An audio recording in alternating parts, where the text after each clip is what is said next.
Okay, so thanks a lot for introduction and for inviting me to give this talk here, which I think I will motivate using the double copy, or at least our motivation for this was partially the double copy and color kinematics, but went kind of in a different direction. But I'll try to come back at the end and make some comments. And um, so this is based on a couple papers that came out already with Cliff Chung and Andreas Helset, both of Caltech, and also on work in progress with Cliff student Maria Derda. So yeah, actually, I have to leave to take a plane, so I will be very sharp with the time. So yeah, just don't let me go over time, please. I see. We'd appreciate that as well. Yeah. Okay, so my motivation is that we only have a Lagrangian kind of off-shell understanding of the double copy in very few examples. Okay, but we understand it very well from the point of view of on-shell amplitudes. Okay, and in order to go from our on-shell understanding of the double copy to kind of an off-shell understanding that we can use to say go to loop level and to do other things, there's in my view, there's two main obstacles in doing this. One of them is a choice of gauge. So there's many gauge choices that will yield different numerators for, say, gauge theory amplitudes, and in that infinity of gauge choices, there's some choices which are good and they yield BCJ numerators, some which are bad. And we've heard in this conference some recent progress in constructing gauge invariant BCJ numerators at the expense maybe of locality or some other properties that we like, which kind of circumvent this issue and kind of give us nice numerators that are color kinematic dual.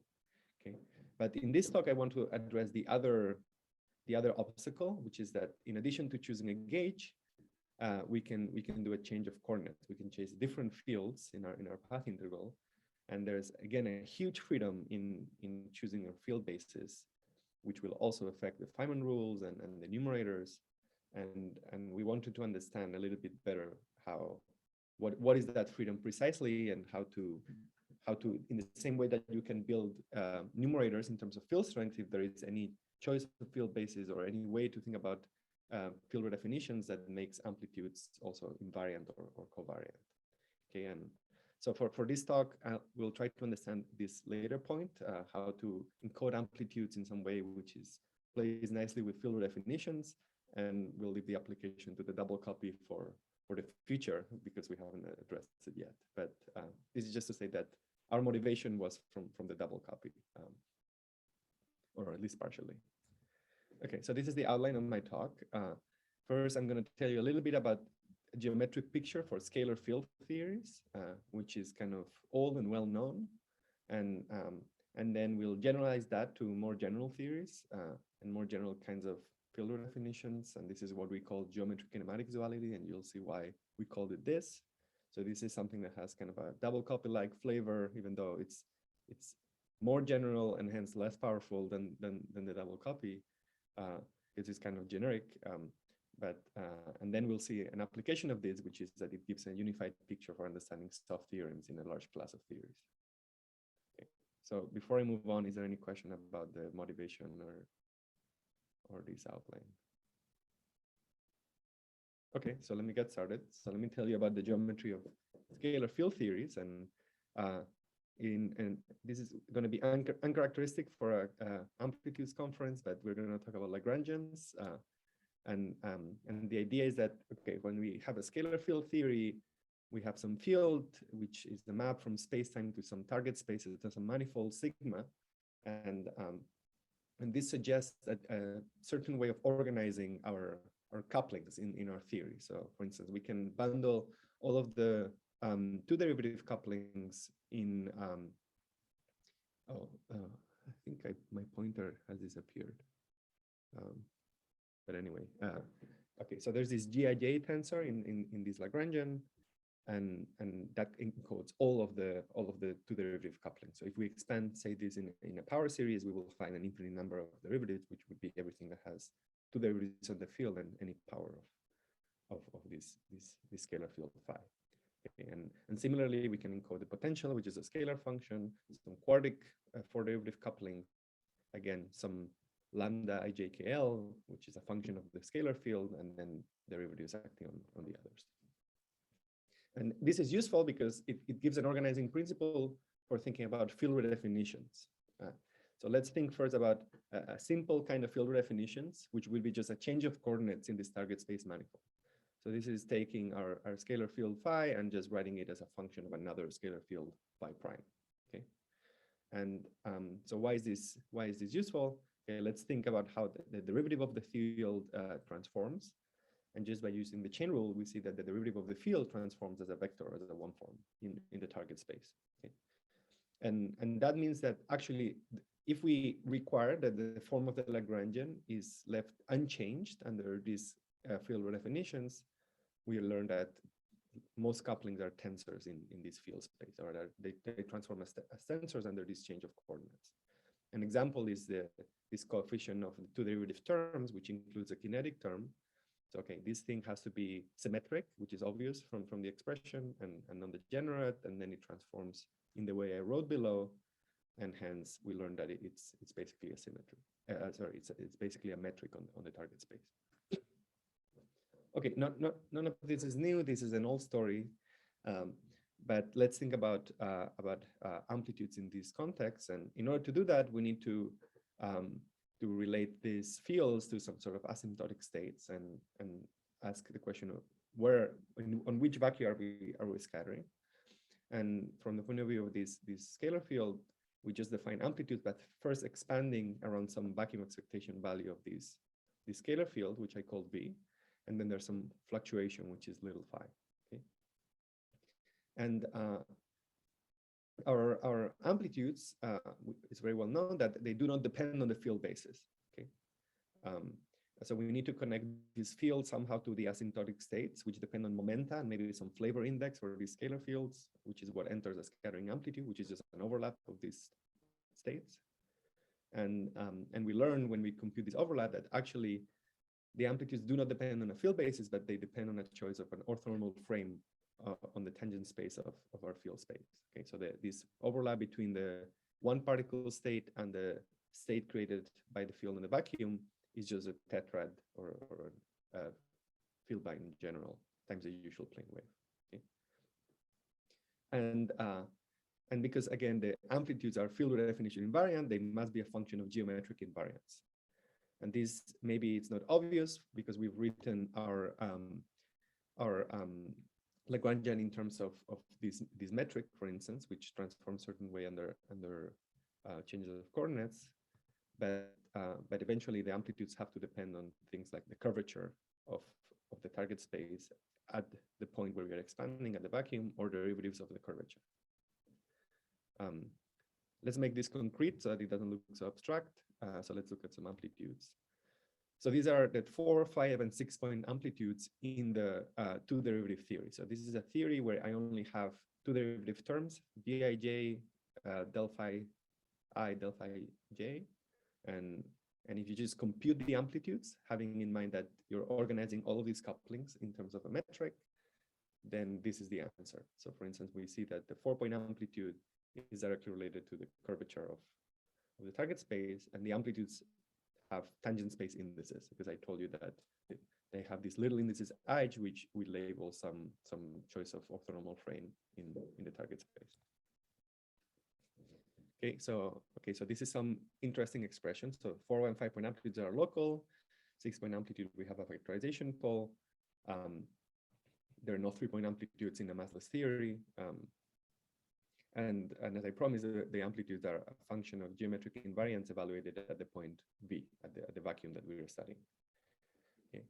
And this form of the amplitude is valid for any two derivative theory. So you give me your any two derivative theory of scalar fields, which are massless.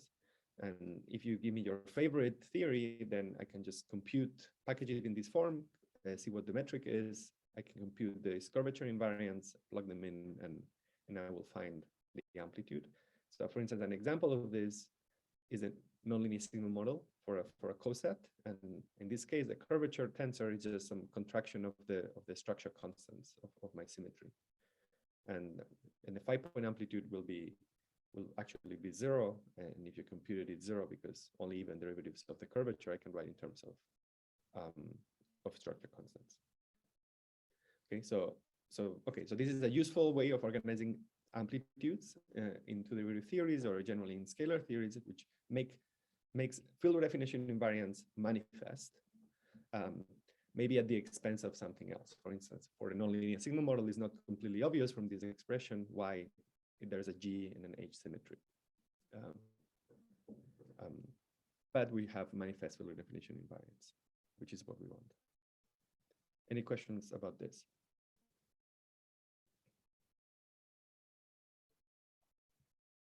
Okay, so let's look at another example. This is a very simple example. It's the theory with this quadratic coupling that I showed. And this is a 4-derivative theory. So the leading amplitude is 4-point amplitude, which is quadratic in the Mandelstams. And again, you can compute the 5-point amplitude. And again, it's some local function of the Mandelstams times covariant derivatives of this function evaluated at the BEV. Okay. So I remind you that every time you see something which was a tensor, it's always evaluated at the vacuum that we're expanding around. And these are the ideas that we're going to try to generalize to other theories and also put to some use. This geometric organization of amplitudes. Okay, so you might have some questions. So for instance, what about more general field redefinitions? Things that where I change coordinates, but my new field doesn't depend only on the old field, but also on its derivatives, or maybe even higher derivatives. What about couplings that involve more than one derivative per field? So this thing doesn't transform like a tensor. It's more like some, I think I'm missing here. The first term after the arrow is missing another kind of change of coordinates matrix. So it should be two of those, but anyway. So this thing doesn't really transform as a tensor. It transforms more some sort of connection, and it mixes with other operators. Okay. Also, what about spin? What about things like gauge fields or gravitons? And you might ask, what is this geometric organization good for? Okay. Is this a useful thing, or is it just some curiosity and we cannot learn anything from it? And I'm going to try to address all of these questions. But let me pause again before I go on to geometry-kinematics duality. So everything that I've said so far was known.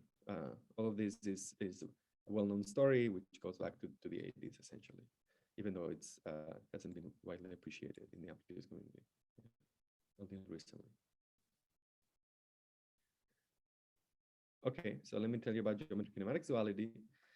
And the idea is that we want to extend this notion of geometry instead of things that depend on a VEV, more generally to things that depend on some background. Okay, so this is so that we can keep track of derivatives acting on the VEV. And so now every time I had a VEV, you should think in the back of your head that actually I have a background field, some phi bar of P or phi bar of X. And secretly in the back of our minds, we would be calculating amplitudes in a background field, even though in the end we're going to set that background field to 0. But we want to be able to take derivatives with respect to that background field to understand the geometry of amplitude and a field space in this language. Okay, and now everything I said, instead of something that depends on the VEV, it's going to depend on the background field. So the geometry, for instance, is going to depend on the background field. So the metric will be a function not only of the flavor labels, but also of the momenta themselves, of the particles, and of a background field. And for instance, some derivative of the metric that would appear in our Farman rules will be some functional derivative of this metric with respect to the background, which is something that depends on the momenta P1, P2, and then the momenta of the background that we pulled out. And then there will be some function of the background, which usually we will set to 0 in practice when looking at amplitudes. Okay, so this is the basic idea. It's nothing fancy. It's just a way to keep track of more information when we are thinking about amplitudes. And this is good because we can actually build much more general field redefinition invariants. So before we were only considering this kind of curvature or tensors evaluated at some vacuum. But this way of thinking now allows us to construct invariants which are dependent on derivatives and that they're fully field redefinition covariant of shell. Okay, And the basic idea is that any Lagrangian that you give me for a theory of scalars, I can write in this form. And this is essentially a definition of my metric. So here I wrote it in momentum space rather than in position space. And using this definition of the metric, this Lagrangian, essentially by taking covariant derivatives, generates field-redefinition invariants, which can appear in our amplitudes. And okay, so with this choice of metric, we can see, for instance, that when you take any number of derivatives of the metric, the result is literally 1 over P1, P2 times the endpoint Feynman vertex. So the Feynman vertex at endpoints just defines kind of the nth derivative of the metric with respect to the background field. Okay, and just by the usual reasons why tensors defined in terms of the metric are invariant or covariant under changes of coordinates,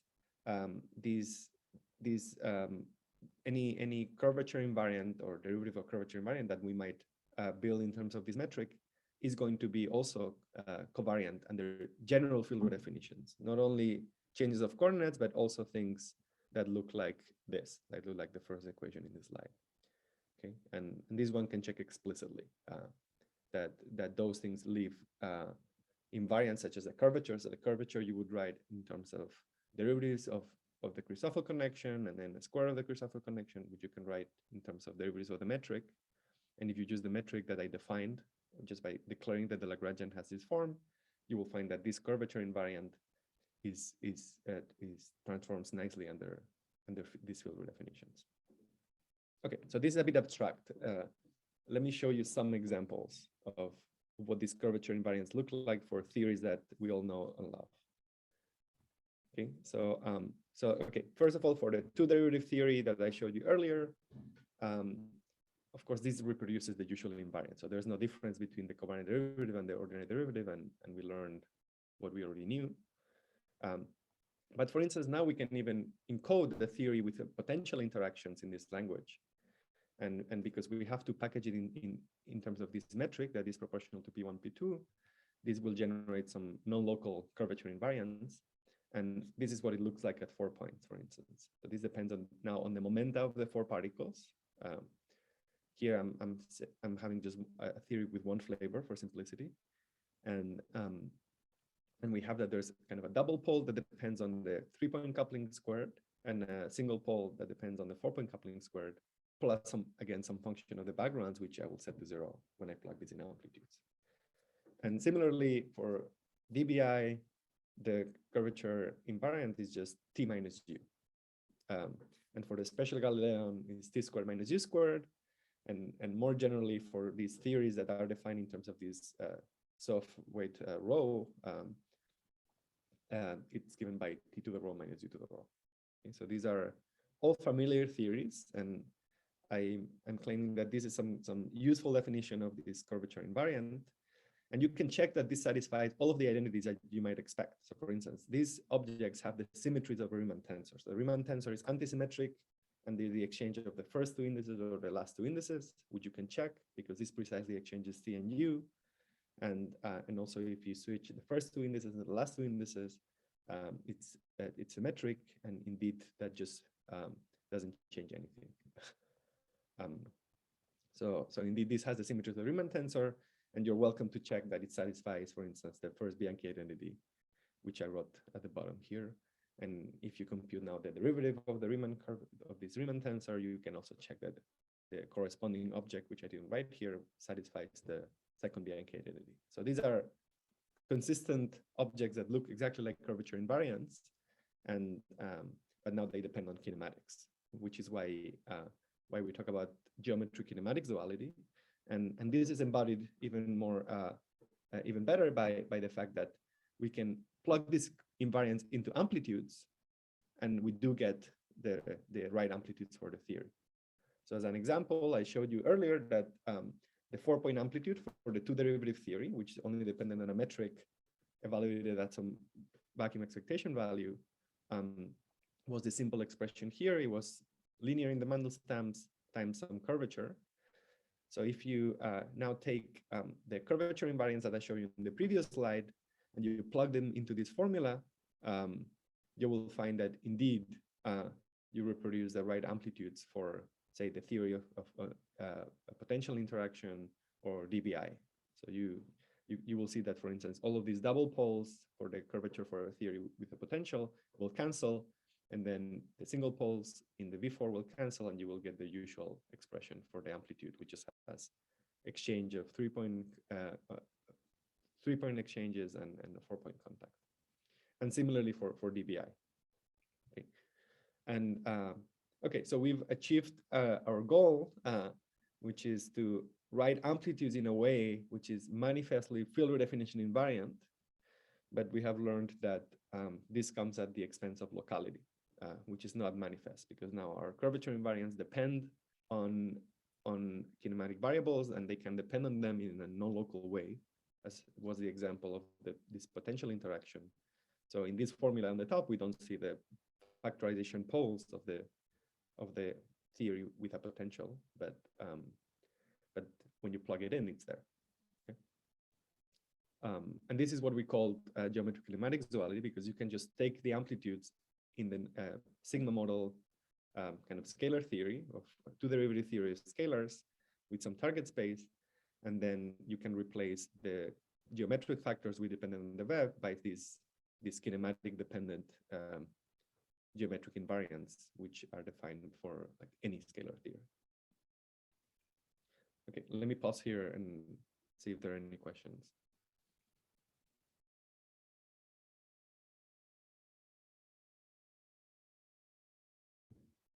Okay, so let me keep going then. What about theories with spin? So everything I said, when you think about it, actually, it obviously generalizes to other bosonic theories. So for instance, in Yang-Mills theory, you can define, again, a metric by declaring that the Lagrangian takes the form of symmetric tensor times two derivatives. And this is the definition of some metric. So now it's going to depend on the gauge. So for instance, in Feynman gauge, this first derivative of the metric, which is the first term in the second equation, will just be the ordinary three-point vertex for Yang-Mills theory. And the second derivative will be the four-point vertex of Yang-Mills theory. And the geometric expansion still works. So you can build curvature invariants with this. Now, this will be highly non-local because both the first and the second derivative of the metric are non-local. They have a 1 over P1, P2. But if you build the geometric invariants, which I won't write here because they're kind of lengthy and not very illuminating, and you plug them into the formula on the bottom, again, the amplitude for a single model, you do get the right four-point amplitude in Yang-Mills theory. Okay. So this geometric way of organizing amplitudes, which manifests field redefinition invariance, it also works for theories of gauge fields and photons, and it again manifests field redefinition invariance of the amplitudes. Now they expense not only of locality, but also of gauge invariance, because this metric and this curvature invariance actually won't be manifestly, at least with the definition that we took. So there's some freedom, but at least with the definition that we chose, they're not manifestly gauge invariant. Okay, so it's an open question whether there is a nicer geometry that actually manifests gauge invariance. But to be honest, I'm not sure if that exists, because what we are doing essentially is tying things to some Lagrangian, and we know that Feynman rules in general, they're not invariant under gauge transformations. So unless there is a way to write the Lagrangian in a way which both manifests gauge invariance and invariance and the field redefinitions, then I wouldn't expect this to hold. Okay, so, and of course, this also works for gravitons if you go ahead and try it. Okay, so that's the story about how we can encode amplitudes in some geometric way that makes some nice properties like field redefinition invariance manifest. So this is kind of an off-shelf thing, but if you're trying to construct numerators for a double copy theory, it could be useful to think about it geometrically. And we've seen that there's this kind of double copy like property where we just take curvatures which depend on a web and then replace it by something that depends on kinematics that generates the amplitudes in any theory of scalar of bosons. And so it's just a useful way of thinking about amplitudes. There's nothing deeper about it unless you can put it to good use. And now I'm going to explain that there is some way of thinking about sub-theorems that kind of unifies different sub-theorems, at least sublineing, using these ideas about geometry. Okay, so let me get started. And let me first present a new soft-scalar theorem that appeared in the paper that we put out late last year. And schematically, it looked like this. It looked like the first equation in the slide.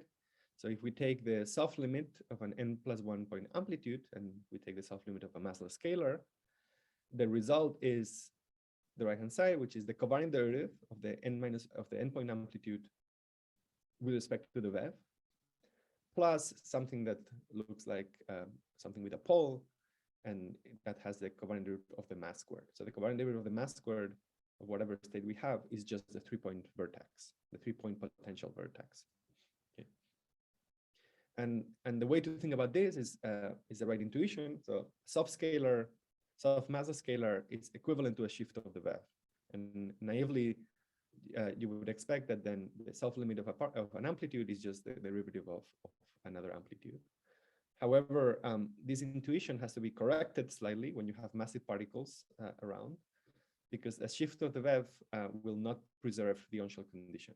So I'll explain in the next slide why the second term is required in order for this soft theorem to make sense for amplitudes. Okay,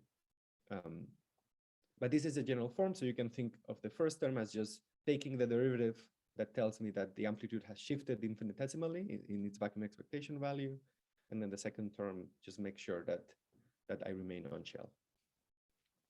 And the precise version of the soft theorem I wrote below. So this is with all of the indices, a theory with any number of flavors, and it looks like yeah. So the first term is the pole term would be the leading soft theorem. There's a 1/q as usual if we have potential interactions, and then there's a sub-leading contribution. And I want to stress that this soft theorem is valid for any massless scalar in any theory of scalars. So if you have your favorite theory of scalars and you have a massless scalar in it, you can take its soft limit and it will satisfy this soft theorem. Okay. There's no Goldstone bosons here. There's no restriction there on the theory. This is completely general. And it was inspired by thinking about amplitudes in this geometric way. Okay, let me make this comment about field basis independence, why this subtheorem makes sense. And as I told you, shifting the VEV, the masses of the particles are going to change in general. And an equivalent way of stating this is to say that the field space derivative is not an on-shell operation. If I take the on-shell condition and I take a derivative of it, of course the momenta don't depend on the VEV, and I get the derivative of the mass, which is not zero. So if I take the derivative of zero, I get non-zero. This is something that shouldn't make sense on shell. However, if you couple taking this derivative with essentially attaching the 3-point function on an external leg, which was the second term in the soft theorem here, which is written more precisely on the bottom, then that whole operation does preserve the on-shell condition. So in this schematic way, it's pretty obvious why you just cancel the pole and then cancel the factor of minus m squared. You can look at the more detailed argument in the paper where we explain why this is true more generally. And this tells us that this geometric soft theorem is well defined for amplitudes. It's a consistent operation. We can take this derivative with special connection of the n point amplitude to get the soft limit of the n+1 point amplitude. All right, so let's look at some examples just to see that this works out. And again, for the two derivative theory, I showed you the 4, 5, and 6-point amplitudes. And it's very easy to see that this is true for the 5-point amplitude. So here I just cross the terms that go to 0 as the particle number 5 goes to 0. And then we see that the remaining terms just depend on S34 and S24. And indeed, they're the covariant derivative of the lower point amplitude. So in this example, there's no correction term because we don't have a potential, so we don't have massive particles. Okay, so you can check that with a theory with a potential. It's a bit more intricate. I didn't show it here, but it also works. You can check more miraculously at 6 points, where we also have all these factorization terms, and contact terms and all of the factorization terms and the contact terms conspire such that when we take the self-limit, we do get the covariant derivative of the 5-point amplitude. And again, for the theory with a quartic interaction that I also showed, here I showed the 4-point and the 5-point amplitude. And in the 5-point amplitude, if we take particle number 5 soft, then all terms except for the 3 terms in the first line vanish because they all have a Mandelstam which depends on particle 5. And then you can just see with your own eyes that the result is the covariant derivative of the 4-point amplitude. Okay, so these are simple examples where we have local amplitudes that go to local amplitudes, but again, it's more interesting to see how this happens when you actually have factorization poles and off-shelf things somewhere in the diagram, and everything works out and everything is consistent with the self-theorem. Okay, any questions about this? All right, so let me tell you very quickly about an application of this, which is that we can write recursion relations for any theory of massless scalars with few enough derivatives, and this is based on this soft recursion that was written a while ago by Cliff Chang and others, and also by Jonka and friends, where, okay, so if you have an effective theory, then you have that the amplitude grows very fast at infinity if you deform the momenta, as usually you would do with VCFW, or something like that. But then you can just divide by some factor. And when you know the self-limit of the particle, in particular when it vanishes, they showed that you can write a recursive formula for the amplitude where there's no poles introduced no residue introduced by these additional poles because we chose them such that the particle goes soft exactly at the location of this pole. And if for a general scalar theory now, not for a theory of gauss and bosons, we can do the same thing. And now the residue of the pole is not 0, but it's known. It's just given by our self-theorem, so it's a covariant derivative of the lower point amplitude. Okay. So another way to say this is that because if we want to build the endpoint amplitude or any amplitude in this theory, what we need to know is the 4-point amplitude, and to be able to take all of its derivatives or equivalent to know the 4-point amplitude at every point for every value of the vacuum expectation value. Okay, so the 4-point amplitude for every VEV contains information about all endpoint amplitudes, which is what these recursion relations tell us.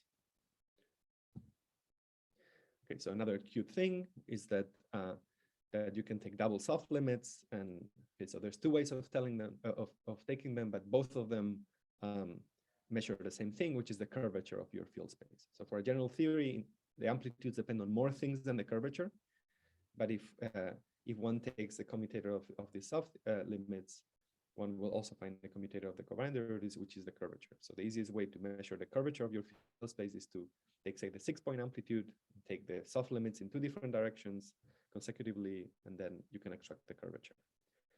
Alternatively, you can take the simultaneous double self-limit, where I take 2 particles to be soft at the same time. And this, for the case of the nonlinear sigma model for a coset, it was well known that this encodes a commutator of the broken generators of the coset, but more generally, it encodes the curvature of my target space manifold. And the difference between these 2 is that in the consecutive self-limit, we choose which path of field space we take. We say we first move in direction A and then B versus the opposite. So we're drawing a perfect square in field space, which measures exactly the curvature. So the difference between the parallel transport along these 2 paths is the curvature. Whereas when we take the simultaneous self-limit, we let our kinematics choose some path between the VEV V and V prime, which can be curved, and hence we see something more general. We see that yeah, we took some funny path, and the self-theorem looks slightly different. Okay. So some comments about this. So the geometry encodes both the leading and self-leading self-theorems for scalars. It generalizes self-theorems for Gauss and bosons. It challenges the usual intuition that self-theorems are related to nonlinear realized symmetries. Here, there's no symmetry required. We learned that self-theorems instead just move us around the space of vacua, which is also very sensible. And in theories with symmetry, the neighboring vacuum is the same theory, but this is not a requirement. So in general, you can move to a slightly different theory when you shift the VEV. And this self-theorem still encodes the same thing. Let me tell you very quickly what's special about symmetry. So in terms of the geometry, when you have symmetry, that means that you have a killing vector, you have a change of coordinates that which is defined by some vector field k, and if this has to leave the metric invariant, the lead derivative with respect to k has to only leave the metric, and so that means k is a killing vector, and the Watt identity of the amplitude looks like this, which is that the lead derivative of the amplitude is 0. Okay, and if you look at the different terms, what you learn is that what happens when you have this Watt identity is that the derivative of the amplitude is related to the derivative of the killing vectors. Okay, so the soft theorem becomes multiplicative. We don't have to take derivatives of the amplitude anymore. We just have to multiply by some factor, which secretly is the covariant derivative of the killing vector. And this is what's special about theories with symmetry. Not that they have a soft theorem, but that the soft theorem is simpler. And an example of this is a soft theorem for Namu-Goldstone bosons, maybe in a non-symmetric coset. So these are the commutation relations. T are the generators of H, X's are the broken generators in the coset, and these are the usual commutation relations. And the general soft theorem for a coset looks like this, and it depends on the structure constants on the commutator of X and X. Okay, so these are 0 for a symmetric coset, because symmetric cosets have a symmetry when you flip the sign of the broken generators. And that's where we get the Adler 0, because these structure constants have to be 0 for a symmetric coset, and hence the limit of the n+1 point amplitude has to be 0. But we have a more general soft theorem. And we can also prove the soft dilaton and other soft theorems using these ideas and see what's special about the symmetry. All right, so I'm almost out of time. So let me tell you the answer to this question, which is how much of this generalizes for non-scalar theories? Can we take this beyond just the geometry of scalars and make a connection with what I told you earlier? And the answer is yes. And the general intuition that generalizes is the following. So when we take the self-limit of an n+1 point amplitude, there's going to be a term, which is the shift in the VEV, which more generally will be some background. And then there's a fix, there's some connection term that essentially will be the 3-point vertex in our theory, which makes sure that we remain on shell, that we don't go off shell when we are shifting the background. So you might ask, does this work? Can we actually show this in some examples? And this is the work in progress with Cliff, Andres, and Maria. And yes, we can show this in many examples. So for instance, a cute example is if you think about the leading coupling of scalars to fermions, which is one derivative coupling, some 3-point coupling, then we see that the soft theorem indeed works. So we find that there's a new piece, which is given by this 3-point amplitude, which is essentially just a torsion term. So this coupling omega just appears as an additional term that adds torsion to our covariant derivative, and the soft theorem still works. Okay, so an example of this is even if you couple scalars to fermions and gauge fields through some simple dipole coupling, you do find that the 4-point amplitude and the 3-point amplitude of scalar gauge field and two fermions, they're related by taking this type of covariant derivative with torsion. Okay, and if instead of this non-minimal coupling, you take minimal couplings, again, you learn something like the Goldstone boson equivalence theorem. And the fact that a self-limit will shift the mass of your W boson or something like that, or your Yukawa couplings. Okay, another example is the Weinberg self-theorem for photons. So if we think about the scalar photon metric in this general geometric picture that I described earlier, again, we can write the general self-theorem, and it's going to have two pieces. The first one is just a derivative with respect to the background, and that, because the background always enters in a very specific way through a covariant derivative, we can relate to derivatives with respect to momenta of the amplitude. And then the second term is just the ordinary 3-point vertex in this theory, which is given again by this scalar photon metric. And indeed, if you combine these two, lo and behold, you find the leading and subleading self-photon theorems in this theory of photons coupled to a scalar. So this geometric way of thinking about the self-theorem as some sort of covariant derivative in field space, it's quite general, and currently we're working on extending it to many other theories of bosons. Okay, So with that, let me finish. And so hopefully I convince you that the geometry of this field space is a useful principle. And part of this was understood many years ago, but I explained that this can be extended beyond simple changes of coordinate to general field redefinitions, also in theories with spinning bosons, and that it can be used to organize bosonic amplitudes in some geometric way that exposes field redefinition invariants, which we call geometry-kinematics duality. It also reveals kind of a general organizing principle for general leading and subleading soft theorems for bosons, and this is something that we are unpacking currently. And there's many questions that remain. So can we understand also double soft theorems in some generality? Can we build general recursion relations using this? What about sub-leading soft theorems? What happens if we take soft fermions? Okay, so there's some cases like Agostino where we know there's a soft theorem, but is there a more general soft fermion theorem? Is there something like this for non-relativistic theories? Okay, those are just some of the questions that one can consider. And going back to my first slide, is there something special about the theories that have a double copy? Is there something special about the geometry? Is there some kind of symmetry, some generalized notion of killing vector for these kinematic dependent invariants that tell us that there's something special about theories that double copy?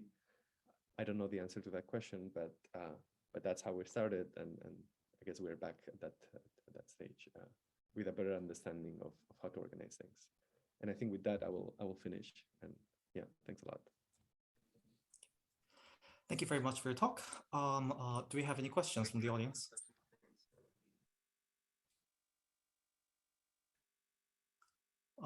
Yes, Ricardo? Hi, thanks. These field manifolds, is there some meaning to its geodesics? So you can think about geodesics passing through whatever is your vacuum, and what are displacements along the geodesics, perhaps?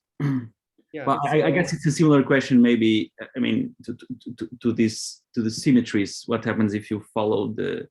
I guess it's a slightly different question, but it's probably related.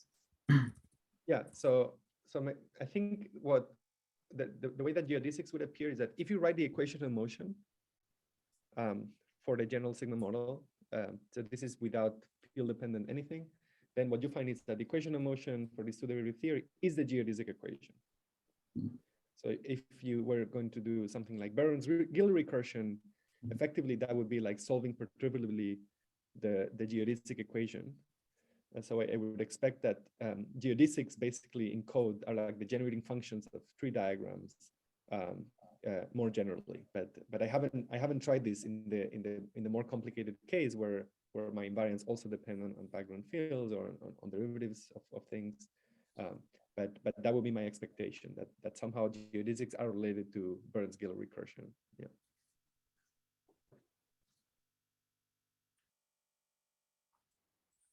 Okay.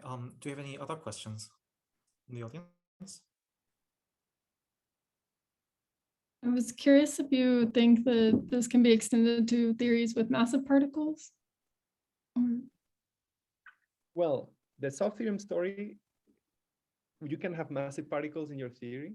And yeah, I meant more the like geometry-kinematics relation. Yeah, that indeed works. Okay. Because as I told you, if I have if I have a potential, it does work. But I don't think we've checked what happens if you impose a different dispersion relation. So yeah, maybe I will qualify that and say, I don't know, in general, it seems things seem to work fine with a potential, but we have only included like 3-point and 4-point interactions of the potential. We haven't added the mass explicitly, so something could go wrong. Okay.